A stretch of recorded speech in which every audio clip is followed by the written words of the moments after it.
Vous me permettez de m'auto-donner la parole pour le vœu suivant, qui est un vœu déposé par les groupes de la majorité et que nous avons souhaité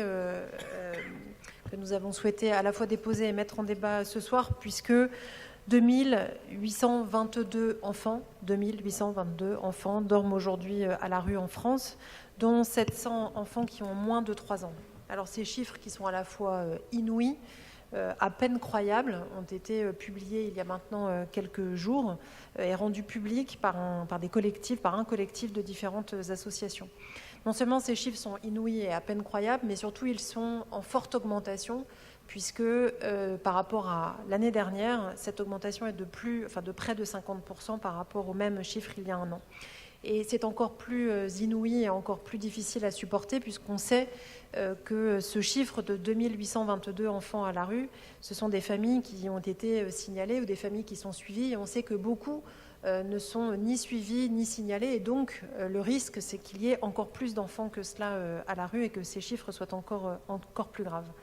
Dans le 18e arrondissement, depuis la rentrée scolaire, donc depuis 2 mois, il y a 32 familles qui ont été signalées, à la fois par des associations suivies, mais aussi par les équipes éducatives et scolaires. Et pourquoi ce chiffre est encore plus grave que ce qu'on pourrait imaginer? C'est parce qu'en 2 mois, ce chiffre est plus important que toute l'année dernière. Donc on voit bien que cette augmentation, cette aggravation de la situation des familles à la rue est extrêmement importante.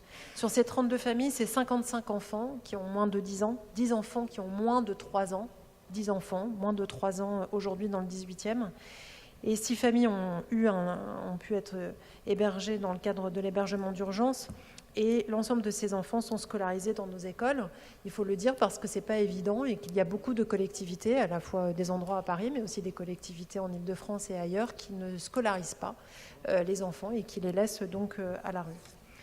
Pourquoi nous avons souhaité aussi mentionner ce vœu, c'est parce que, vous le savez, beaucoup est fait, à la fois par la ville de Paris et par le 18e arrondissement. On est évidemment contraint, c'est une obligation morale et parfois aussi une obligation légale sur la scolarisation des plus de 3 ans, mais il y a une obligation morale à agir dans le cadre de nos compétences. Donc d'abord, on a des compétences sur la capacité à travailler sur l'accueil de jour, sur les maraudes. On pense aussi à l'UASA qui est très active aujourd'hui auprès de ces familles, sur le suivi social et notamment avec les écoles dans le service social scolaire, avec des équipes pédagogiques et des enseignants qui sont au plus près aussi de ces familles pour pouvoir les accompagner, puisqu'on sait qu'un enfant scolarisé, c'est un enfant qui, pendant plusieurs heures, non seulement est avec des enfants de son âge, mais aussi peut manger à la cantine, même si ce n'est pas le cas dans d'autres endroits qu'à Paris et que dans le 18e arrondissement. Pas de caricature politique sur ces sujets-là, parce que de manière générale, quand on fait trop de caricatures politiques, on n'aide pas le débat. Mais néanmoins, quand même, la politique du gouvernement sur les questions de pauvreté, et on l'évoquait tout à l'heure sur la question du logement social, puisqu'en fait la question du logement social pose aussi cette question-là de la question de l'hébergement d'urgence. La politique du gouvernement sur le plan, notamment son plan de lutte de la pauvreté, est une politique indigente. Et je le dis parce que des associations l'ont porté et l'ont dit. Indigente parce que lorsque on n'est capable ni de mettre les crédits qu'il faut sur le logement social, ni sur les subventions d'aide aux associations, ni sur la question de l'aide alimentaire, ni sur la question de l'aide au logement, alors oui, effectivement, surtout dans la période dans laquelle on est, il y a une paupérisation qui s'aggrave, et ce sont les plus fragiles et les plus vulnérables qui sont encore les plus en difficulté. Alors nous avons, et j'en conclurai par là, voulu ce vœu qui a été porté et travaillé par l'ensemble des groupes de la majorité. Pourquoi ? Parce qu'en fait, des solutions existent. Et le maire a pu l'évoquer à de nombreuses reprises.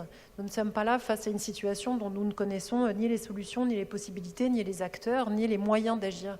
Des solutions existent et elles sont nombreuses. Alors, lorsqu'il s'agit de suivi social, il faut effectivement que les départements, et la ville de Paris le fait, puissent se saisir des sujets. Mais la préfecture de région peut aussi se saisir dans les plus brefs délais, et c'est le vœu que nous formulons donc à l'égard de la préfecture de région, de se saisir de ce sujet pour ouvrir des places d'hébergement d'urgence. L'hébergement d'urgence, c'est utile pour aujourd'hui, maintenant et tout de suite, mais évidemment, il va falloir que ces familles sortent un jour de l'hébergement d'urgence, et donc c'est bien là qu'il faut aussi faire le lien avec la question du logement en général et du logement social en particulier. Il faut pouvoir aujourd'hui installer les familles pour qu'aucun enfant ne reste à la rue, et on ne comprend même pas qu'en 2023, il faille arriver à dire ce genre de choses pour que les pouvoirs publics puissent agir. Aucun enfant ne doit rester à la rue aujourd'hui. Et donc, il faut non seulement que la préfecture de région se saisisse des locaux disponibles, puisqu'ils existent à la fois à Paris et ailleurs, mais qu'elle puisse aussi vérifier et accompagner le respect du droit fondamental à la scolarisation des enfants, puisque là encore, c'est un droit fondamental qui n'est pas aujourd'hui respecté dans un certain nombre d'endroits. Donc voilà pour ce vœu voulu et porté par l'ensemble de la majorité. Et je vais inviter Pierre-Yvain à bien vouloir répondre. Merci beaucoup, Madame la maire. C'est une nouvelle fois que j'interviens donc devant vous aussi pour répondre à ce vœu. J'avais, au précédent conseil d'arrondissement, répondu aussi au vœu communiste qui portait sur la situation aussi catastrophique de l'hébergement. Donc je vais malheureusement compléter et peut-être aller encore plus loin dans la réflexion. 32 familles, le chiffre a encore augmenté. La fois qu'on s'est vu, c'était 25, 28, 29, 30. On est passé à 32. Quelques relogements ont pu être actés, mais quasiment aucun n'a pu vraiment être lancé. On est à une situation qui est totalement bloquée. Nos services pourtant se mobilisent, ça a été rappelé ici. Moi, la semaine dernière, j'étais dans cette salle avec la plupart des directeurs d'école du 18e arrondissement, les responsables de Rêve aussi qui étaient présents ici, et nous avons ensemble mis en place un circuit de signalement des enfants. Le but pour nous, qu'aucun enfant dans le 18e qui est scolarisé n'échappe d'une manière à notre travail social. C'était un premier travail d'ailleurs de signalement. Et pour l'instant, heureusement, ça marche de mieux en mieux. Nous arrivons à repérer les enfants à la rue et à savoir qui ils sont, de déclencher enfin le travail social avec eux. Et c'est une triste victoire, mais c'est déjà un premier travail que nous menons. Deuxième chose aussi, grâce à ma collègue Victoria Barrigan, nous sommes en train de travailler aussi sur la question des bébés, des moins de 3 ans. Oui, car ça a été rappelé, nous avons donc des enfants de moins de 3 ans, des enfants qui naissent désormais dans la rue aussi, comme ça s'est passé la semaine dernière quasiment dans le 18e arrondissement. Et grâce au travail entamé par Victoria, nous cherchons effectivement des places dans des crèches dans le 18e arrondissement. Donc, nos services se mobilisent. Le ESI, l'espace social insertion Georgette Agut, qui est juste à côté de la mairie ici, reçoit tous les jours, en accueil de jour, des familles, des enfants, pour de la douche, pour du soin, juste à côté de la mairie aussi. Nous avons heureusement aussi beaucoup d'associations, de parents d'élèves, de principaux, de principales, de directeurs d'école, de directrices d'école qui se mobilisent tous les jours aussi pour nous apporter leur soutien, qui nourrissent, qui hébergent, qui travaillent auprès de ces familles toute la journée pour les aider aussi. Voilà, nous sommes un arrondissement qui est mobilisé. Mais nous avons un mur. Quoi que cette mobilisation fonctionne, quoi qu'elle se mette en route, quoi qu'elle soit même exaltante en partie, elle a un mur en face d'elle. Ce mur, c'est le manque d'hébergement. Et là-dessus, effectivement, le vœu redemande encore une nouvelle fois à l'État de libérer, d'ouvrir des places d'hébergement en France. Car l'État, actuellement, effectivement, a une logique qui est un peu cynique. Il l'héberge, c'est pour ça que le 18e a 30 familles et pas d'autres arrondissements, il héberge là où on peut scolariser aussi. Et le 18e, d'une manière assez normale, scolarise. Le 18e obéit à la loi. Ça a l'air basique de dire ça. On parlait tout à l'heure de personnes qui ne respectaient pas la loi, de maires délinquants. Eh bien, on a des maires délinquants, mais on a à Paris. Il y a des maires ici à Paris, et nous on le sait parce que les familles viennent nous voir, qui ne respectent pas la loi, qui disent « allez dans le 18e arrondissement, allez dans un autre arrondissement ». Des maires de communes franciliennes aussi, des maires en France qui le font aussi. Même des fois encouragés par l'État à le faire, comme l'avaient révélé plusieurs articles de Mediapart consacrés aussi au cas de Calais. On voyait très bien que l'État décommandait aux familles le fait d'aller scolariser leurs enfants à Calais. Donc il y a tout un système qui s'organise en France, et je le dis moi très clairement, ma collègue va être peut-être moins dure que moi là-dessus, mais moi je le serai, qui s'organise pour mettre des enfants à la rue.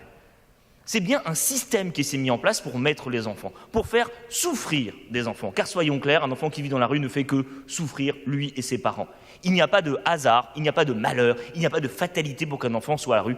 Il y a une politique qui le met à la rue. Des gens qui soutiennent cette politique, même s'ils sont libres, même s'ils sont tous formidables, ici, il y a des gens qui soutiennent cette politique-là.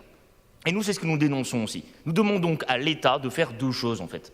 1, d'ouvrir des places d'hébergement, mais aussi de faire respecter la loi. Qu'un enfant qui demande d'être scolarisé dans une ville, il soit scolarisé. Que des hébergements soient ouverts partout, et pas que dans le 18e. Que des lieux soient créés aussi pour accueillir dignement les personnes migrantes aussi. Que des lieux soient ouverts aussi aux personnes exclues, et pas que dans le 18e aussi. Bref, nous demandons ce que l'État fasse sa mission, c'est-à-dire qu'il Il faut respecter sur l'ensemble du territoire, justement, le fait d'être scolarisé, hébergé et pouvoir vivre sa vie avec dignité. Ce n'est pas plus difficile que ça. Et je dénonce effectivement ici, à travers ce vœu, et je réponds aussi comme ça, la complicité de l'État par rapport à ça, aussi en termes idéologiques, et je terminerai par ça. Quand le maire de Saint-Brévin prend des risques, c'est un maire justement qui pour le coup n'est pas délinquant, lui il prend des risques, il décide de suivre l'État, de créer des hébergements d'urgence, sa voiture est brûlée, sa maison est attaquée. Où il soutient l'État? Zéro. On l'abandonne, on le laisse seul. Donc on voit la logique ici. On ne crée pas des places d'hébergement et quand des gens se mobilisent, des élus locaux se mobilisent, on les laisse tout seuls face à leurs responsabilités. Comme nous ici dans le 18e, nous réclamons à l'État des moyens supplémentaires, nous ne les avons pas. Nous réclamons depuis des mois et des mois d'avoir du soutien par rapport à ça, nous n'en avons aucun. Et les 32 familles qu'on a actuellement dans le 18e, ils ne font payer qu'un seul prix. Le prix de l'inhumanité. Moi je suis assez clair là-dessus. Actuellement, le fait de laisser ces enfants dans la rue est une stratégie que nous devons tous ici dénoncer et sur laquelle nous devons tous ici nous mobiliser. Et malheureusement, actuellement, certains s'organisent pour le laisser faire, voire même certains l'encouragent. Et donc, à travers ce vœu, nous demandons clairement au préfet de région d'arrêter de faire l'autruche et de trouver des places d'hébergement et de trouver aussi les moyens de dénoncer, de punir les maires qui refusent de scolariser des enfants. Voilà notre vœu et voilà aussi pourquoi moi, en tant qu'élu aux solidarités et à l'hébergement d'urgence, je demande de soutenir ce vœu plein et largement pour l'hébergement d'urgence et pour tout simplement le respect de la loi.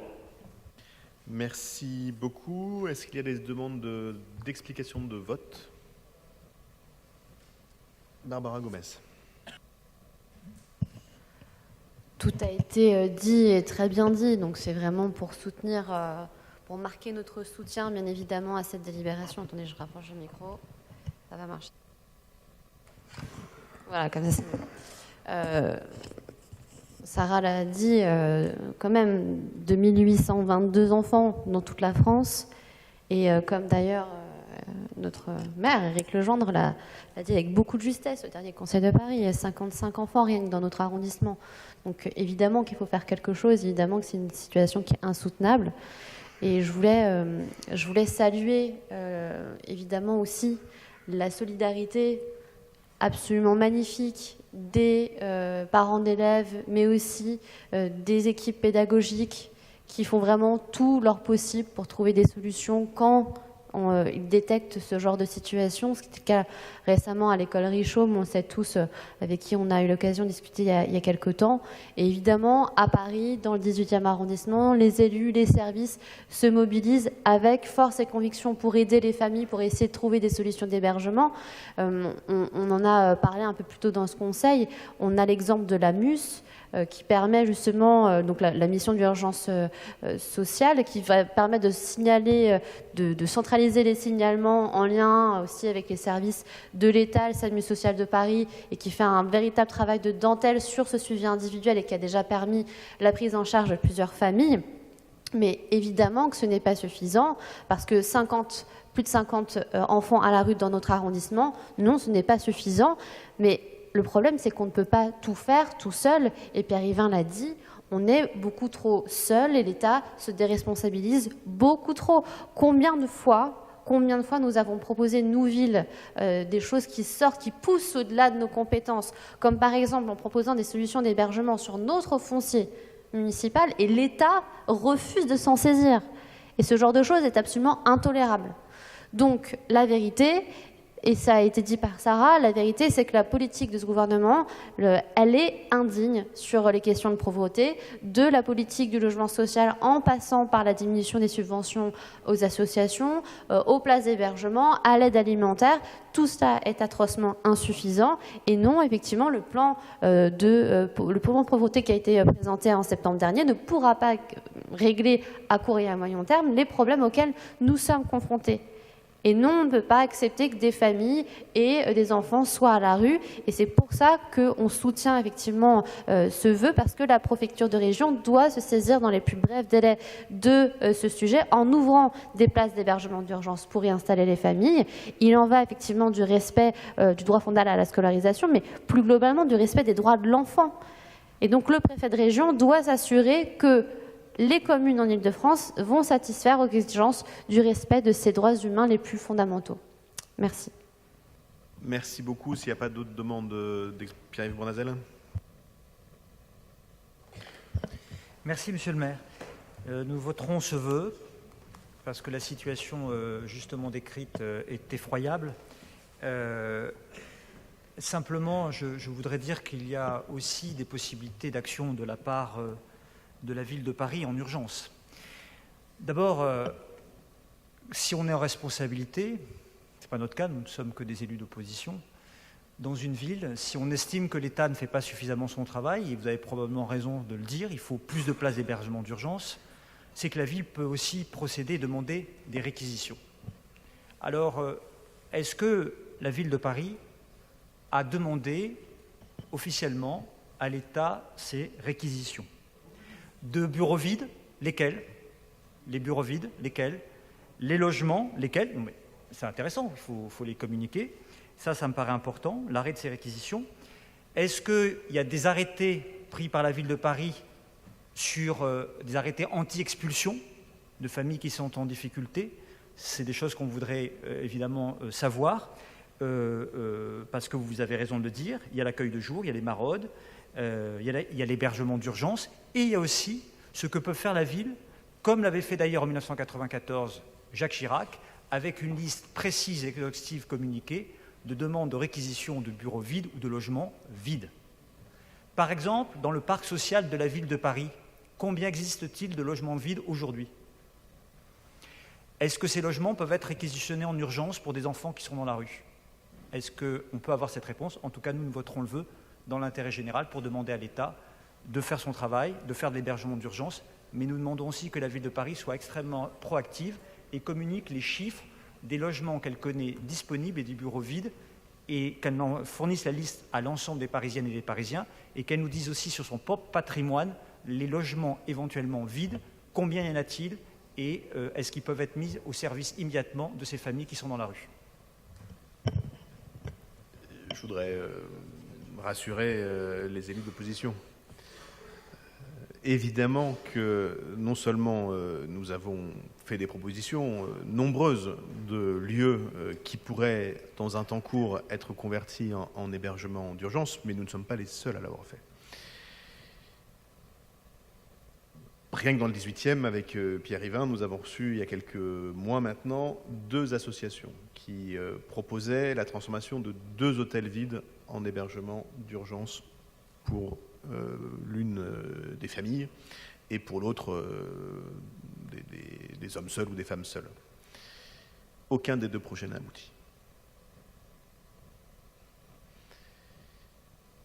Et donc je pense qu'il y a un petit peu de malhonnêteté à imaginer faire la leçon à la ville de Paris sur la prise en compte des questions de solidarité. Pire encore, dans le 18e, qui, en la matière, n'a non seulement pas de leçon à recevoir de qui que ce soit, ni autour de cette table, ni ailleurs qu'autour de cette table, mais qui continue, malgré les pressions politiques parfois agitées par un certain nombre d'élus, à prendre sa part, parce que nous considérons que c'est normal, sur l'ensemble des sujets de précarité. C'est pas moi qui dis les drogués, je ne voudrais pas mettre les ailleurs. Je dis on ne va pas régler toute la question des usagers de drogue dans le 18e. Mais je dis on va prendre notre part, comme on l'a toujours fait. C'est pas moi qui dis les campements, aller dans un autre arrondissement. Je sais que nous sommes le dos de la gare du Nord, je sais que nous sommes le dos de la gare de l'Est. Et nous avons fait ici la démonstration que quand il y avait des responsabilités à prendre, nous les avons et je les ai personnellement prises, y compris quand certains, parfois de bonne volonté, m'expliquaient que c'était la garantie de perdre les élections. Et moi je l'ai fait. Et quand il s'agit de faire la bulle humanitaire, on ne l'a pas faite ailleurs que dans le 18e. Peut-être se poser la question de savoir pourquoi. Et donc je ne prends pas totalement bien le fait d'avoir le sentiment que qui que ce soit ici imagine pouvoir me donner la leçon sur ces questions. J'ajoute que, contre notre avis fermement exprimé, la région Île-de-France a fermé un lycée à 70 mètres d'ici. Il y a un lycée qui est vide, qui appartient à la ville de Paris, que nous ne pouvons pas utiliser parce que la région refuse de déclasser le bâtiment. Il suffit d'une délibération. Une délibération du conseil régional. C'est quand même pas très compliqué. On ne leur demande même pas d'argent. On devrait. Et cette demande que nous avons fait remonter avec la maire de Paris d'utiliser ce lycée pour faire de l'hébergement d'urgence, elle flotte quelque part. Sans doute dans un bureau quelque part à la préfecture de région et auprès de la présidente de région. C'est ça la réalité de ce qu'on vit. Donc oui, il y a des solutions dans le 18e et nous les avons proposées. Et moi, il y a un moment, je me demande si on ne va pas finir à un certain nombre, comme on a les clés, à ouvrir le lycée nous-mêmes. Hein. Alors en général, on essaye de respecter la loi dans cet arrondissement, de ne pas faire ce genre de truc. Parce que moi, la politique sociale pour s'afficher dans les journaux ou sur les réseaux sociaux, ça me gave. Je pense que la politique sociale, c'est quelque chose de sérieux.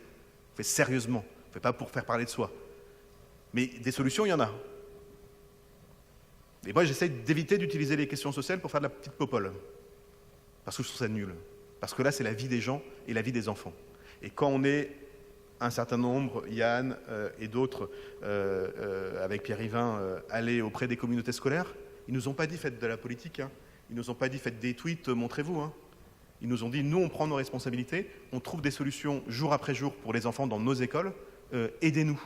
Quand on est allé avec Emmanuel Grégoire et Rémi Ferraud au-devant des parents d'élèves de KV, ils nous ont pas dit faites des tweets. Hein. Ils nous ont pas dit d'ailleurs faites des vœux, mais là il fallait quand même le faire. Ils nous ont dit nous on est là, on tient. Mais à un moment on ne tiendra plus. Et il faut que les institutions fassent leur job. Ils n'ont pas dit qu'il faut que la mairie du 18e ou la mairie de Paris fasse leur job, ils le savent qu'on le fait. Ils ont dit comment on vous aide à mettre la pression. On a dit écrivez au préfet de région. Ils l'ont fait. Nous-mêmes l'avons fait, évidemment, et combien de fois. Mais si le système il est bloqué, le blocage ne vient pas d'ici.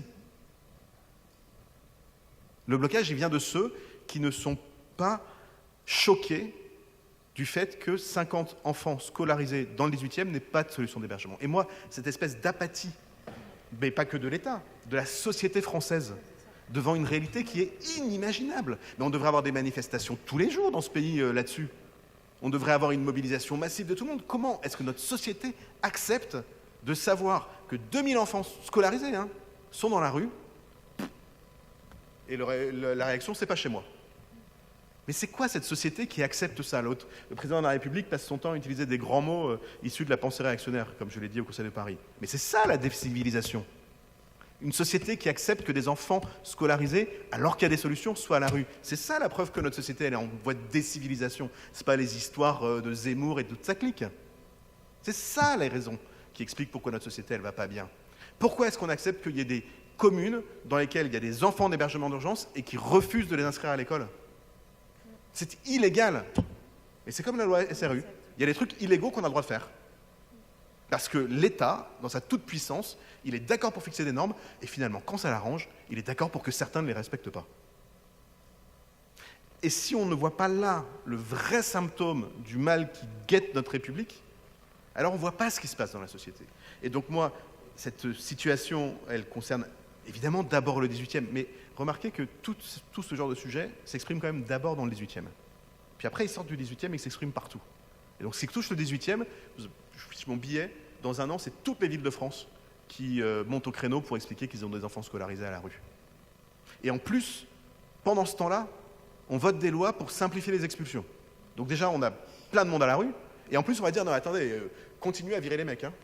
Je pense vraiment que si on ne prend pas comme principal problème de la République, d'une part l'entre-soi et d'autre part la situation des enfants à la rue, alors je ne suis pas certain qu'effectivement on soit encore vraiment une société. Et donc notre vœu, il ne vise pas à parler de ça, il vise à demander à nouveau que chacun prenne ses responsabilités. Et il dit quoi? Il dit que nous, nos responsabilités, on les prend. On a fait la première pierre de la boulangerie. Il n'y a pas de territoire qui dispose de plus d'hébergement d'urgence que le 18e. Et on ne dit pas que c'est un problème. On dit avec Pierre Yvain comment on fait pour que les personnes qui sont dans l'hébergement d'urgence soient des citoyens de cette collectivité. Comment ils ont accès à la cuisine, comment ils ont accès à l'école pour les enfants, comment ils ont accès à la culture, comment on en fait des habitants du 18e comme s'ils étaient dans un logement. Mais on ne réglera pas le problème des SDF dans le 18e. Hein. Jamais. Jamais. Et donc cette alerte, elle doit résonner partout. Personne n'a le droit d'être indifférent quand 2000 mômes, dont 50 dans le 18e, vont à l'école après avoir dormi. Alors c'est vrai, c'est facile. Hein. Nous, on a trouvé des solutions dans les écoles. Alors maintenant, on nous dit, en fait, ils ne dorment pas dehors, ils dorment dans les écoles. Enfin, une école, c'est pas un endroit pour dormir. Et après, on nous explique qu'on est le pays de l'égalité des chances. Alors, il y a quand même des enfants qui dorment chez eux, puis il y a des enfants qui dorment dehors. Hein. Donc l'égalité des chances, merci. On est complètement à côté de la plaque. Et dans tout ça, le sentiment, c'est que non seulement l'État s'en fout, ce qui est déjà très grave, mais que la société est apathique face à quelque chose qui devrait tous nous scandaliser. On est passif sur l'antisémitisme, on est passif sur la situation des gens à la rue. Il y a tellement de trucs aujourd'hui qui sont devenus acceptables dans cette société parce que certains se sont tellement amusés à casser les outils du débat public pour faire de la propagande sur Twitter. Alors aujourd'hui, on a peur d'un tweet qui fait 1000 vues ou on est fier d'un tweet qui fait 2000 vues, mais on a le droit de s'en foutre des enfants à la rue. Et ça, c'est la responsabilité des élus qu'on est. On ne s'occupe plus de la vie, on s'occupe du buzz. Et puis, résultat, vous avez des croix gammées qui sont sur les murs de tout Paris. Vous avez 50 enfants qui dorment à la rue. Ouf. Mais alors, par contre, ouais, je fais des tweets et j'ai 1 million de vues parce que Éric Zemmour m'a reliké. C'est ça, le sujet. Et donc, je suis vraiment très heureux qu'on puisse voter tous ensemble ce vœu. Je pense que c'est très important qu'on le fasse ensemble. Je pense que c'est un geste fort. Mais je le redis, je n'accepterai pas, moi, de recevoir de qui que ce soit la leçon sur ces questions-là. Jamais. Parce que s'il y en a bien un qui n'a pas à recevoir de leçon, je crois pouvoir le dire, c'est moi. Et donc, je vais mettre aux voix ce vœu sur la situation des enfants à la rue, qui est pour unanimité. Je pense que c'était un très bon signe.